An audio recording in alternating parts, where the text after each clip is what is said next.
Hello everyone, myself Dr. Amit Kamte. I am a reproductive medicine consultant and cosmetic gynecologist from Pune.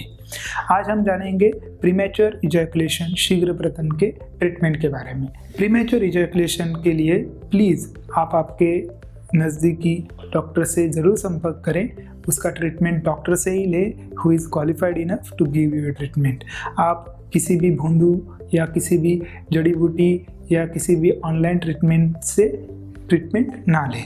Premature ejaculation का treatment जब patient करने हमारे पास आते हैं तब हम उनका जो टेस्ट करते हैं, first we go for blood test and sonographies of the penis and doppler of the penis. Blood test में हम शुगर देखते हैं, थायराइड देखते हैं, प्रोलैक्टिन लेवल देखते हैं, उनका टेस्टोस्टेरोन लेवल देखते हैं, उनमें कुछ प्रॉब्लम है क्या, कोलेस्ट्रॉल लेवल, ये सब फिजिकल फिटनेस देख लेते हैं।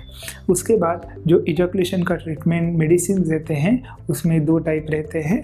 एक तो मेडिसिन रहते हैं, उसमें SSRI रहते हैं which is selective serotonin receptor inhibitors. उससे मूड एलिवेट होता है because it helps you to keep happy and decrease the anxiety. दूसरा है low dose of phosphodiesterase inhibitor, for example sildenafil, tadenafil, उनका लो डोज में भी इस्तेमाल किया जा सकता है और मल्टीविटामिन्स एंड न्यूट्रास्यूटिकल्स दिए जाते हैं। अगला जो देखा गया है वो स्प्रे नहीं तो क्रीम रहता है जो पेनिस को लगाया जाता है। जनरली ये लोकल एनेस्थेटिक्स रहते हैं।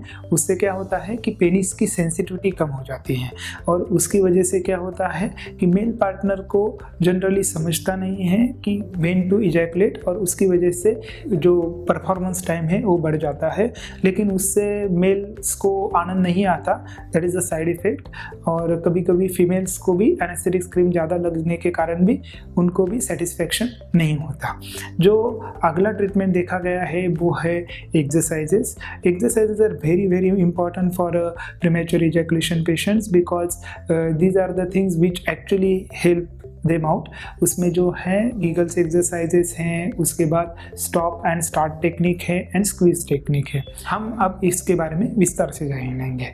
जो गीगल्स एक्सरसाइज है इसका मतलब ये है कि आप अगर पेशाब को जा रहे हो और आपको इमरजेंसी में बाहर निकलना है तो आप जैसे आपका पेल्विक मसल कॉन्ट्रैक्ट कर लेते हो और पेशाब को रोक देते हो, वो उस टाइम पे जो मसल कॉन्ट्रैक्ट होते हैं उसको हमें यूज़ करना है। तो जो ये मैन्योर है उसको बोलते हैं कीगल। तो कीगल्स एक्सरसाइज में हमें क्या करना है कि आपको आपके पेल्विक मसल जैसे पेशाब की थैली के बाजू के मसल, संडास की थैली के बाजू के मसल, उनको कॉन्ट्रैक्ट करके रखना है। वो आपको 30 सेकंड्स के लिए कॉन्ट्रैक्ट करना है। आपको ऐसे 10 बार करना है एक टाइम में और ये आपको दिन में 3 बार करना है कम से कम। कीगल एक्सरसाइज का इफेक्ट आने को थोड़ा टाइम लगता है but you should definitely do that. Long term के लिए ये कभी कभी इफेक्टिव आते हैं। दूसरा टेक्निक है स्टॉप एंड स्टार्ट टेक्निक। इसमें क्या रहता है कि generally you require a partner's help in that because it is sometime very psychologically disturbing to the partners. But इसमें अगर आपको पार्टनर की हेल्प मिले तो इसके लिए आपको बहुत आसानी जाएगी। इसमें आपको जब मेल पार्टनर को लगता है कि वो अभी इजैकुलेट करने वाले हैं उस टाइम पे आपको सेक्सुअल फ्रीक्वेंसी कम करनी है, पेनिस को बाहर निकालना है, एक 20 सेकंड तक रुकना है and you have to again start the procedure. आप अगर रेगुलरली ऐसे करेंगे तो धीरे धीरे धीरे आपके ब्रेन में आपका रिदम सेट हो जाएगा और उसकी वजह से आपको इरेक्शन मेंटेन हो जाएगा और प्रीमेच्योर इजैकुलेशन नहीं होगा। तीसरा टेक्निक है स्क्वीज टेक्निक। जनरली इसमें आपको आपके पार्टनर की हेल्प होना बहुत ज़रूरी रहता है। जनरली इसमें जो रहता है कि आपका जब सेक्सुअल इंटरकोर्स होता रहता है उस टाइम पे आपको जब लगे कि आपका इजैकुलेशन हो रहा है तो ask your partner or you can also do that, squeeze your glans penis between your thumb and 2 fingers and wait, because of उसमें स्क्वीज करने के कारण हल्का सा पेन होता है और उसकी वजह से इजैकुलेशन रुक जाता है। ऐसे आप अगर करोगे तो आप धीरे धीरे धीरे आपके रिदम मेंटेन करके नेचुरल नया रिदम बनाओगे और उसकी वजह से आपका प्रीमेच्योर इजैकुलेशन नहीं होगा। अगला जो ट्रीटमेंट देखा गया है, अगर इससे फ़र्क नहीं गिर रहा है तो सबको सप्लीमेंट्री ट्रीटमेंट जो देखा गया है उसमें कुछ लोग एक्यूपंक्चर करते हैं but it is not proven. उसके बाद योगा करते हैं, उसमें भी थोड़ा सा हेल्प होता है, लेकिन it is not satisfactory to that. अगला जो देखा गया है, अंडर स्टडी है, उसमें botox injection into the penis, उसके रिजल्ट बहुत अच्छे हैं, लेकिन it is under study. PRP therapy in a penis, stem cell therapy in a penis, वो भी अच्छा है, लेकिन दे आर अंडर स्टडी।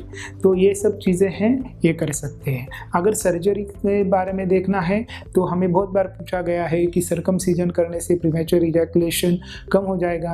तो circumcision it looks cosmetically beautiful but it doesn't help you out from premature ejaculation. It is a myth. Circumcision से कारण आपका premature ejaculation का प्रॉब्लम सॉल्व नहीं होने वाला है। दूसरा है dorsal penile nerve surgeries. Very rarely if patient is not responding to any treatment, then rarely doctor might perform a dorsal penile nerve surgery and it helps in some sort of patients.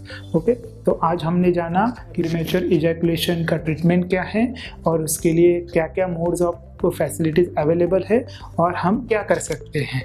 ठीक है, अगर इसके बारे में आपको और detail में information चाहिए तो प्लीज़ कमेंट बॉक्स में लिखिए, नहीं तो मेल कीजिए। We are glad to inform you.